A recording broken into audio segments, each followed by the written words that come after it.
عيادة وملجأ الرياض للحيوانات زرتها اليوم بس عشان أوريكم واحد من الخيارات المتاحة لكل الناس اللي بتسألني. أنت دايما بتقول لا تشتروا حيوانات، من وين نتبنى؟ من هنا مثلا.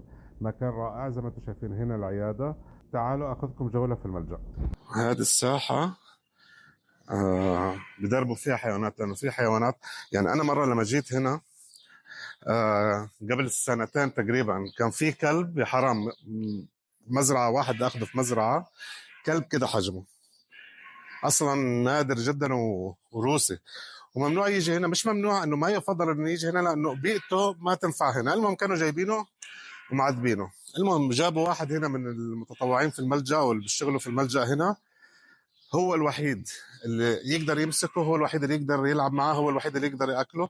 فهذا الساحه تقريبا عشان يدربوهم ويمرنوهم ويرجعوهم انه يحبوا البني ادمين مره ثانيه، لانه في بني ادمين كثير ما هتطيقهم وانتم عارفين. طبعا هنا الكلاب ما حقدر اصور لانه ممنوع تصوير، بس يعني كمية اهلين ما شاء الله. لا هذا علم. ايه بس خلاص يلا انا طالع، كفايه عليكم، وين اطلع؟ ولغايه ما اعرف اطلع من هنا بقول لكم انه انت لو جبت قطتك او كلبك عشان تعالجهم او تطعمهم هنا، المبلغ اللي حتدفعه اللي هو اصلا يعتبر جدا رمزي مقارنه مع العيادات البيطريه اللي برا، حيرجع للحيوانات بشكل اخر. يعني حيرجع لهم بصوره اكل او رمل او تنظيف ليهم. روعه المكان. وهنا زي ما انتم شايفين هنا المكان حق الكات، تقدروا تتبنوا هنا اي كات. ما شاء الله.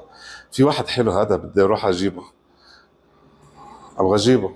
تعال تعال تعال تعال تعال تعال تعال تعال تعال يا لهو على جمالك. انا ابا لا، اهدى اهدى اهدى، خلينا حلوين. بدي اطلع قدام الكاميرا.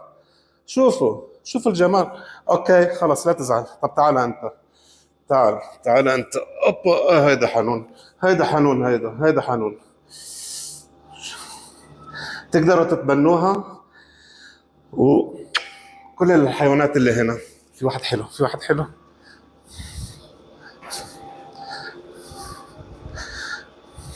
تيجي ولا ما بدك؟ شوفوا هيدا، شوفوا الجمال هذا، شوفوا الجمال هذا. طبعا لما تيجي تتبنوا هنا شهادته موجودة، جواز سفره، تطعيماته كلها موجودة. أحسن ما تروحوا تشتروا. أنت حلو، أنت حلو.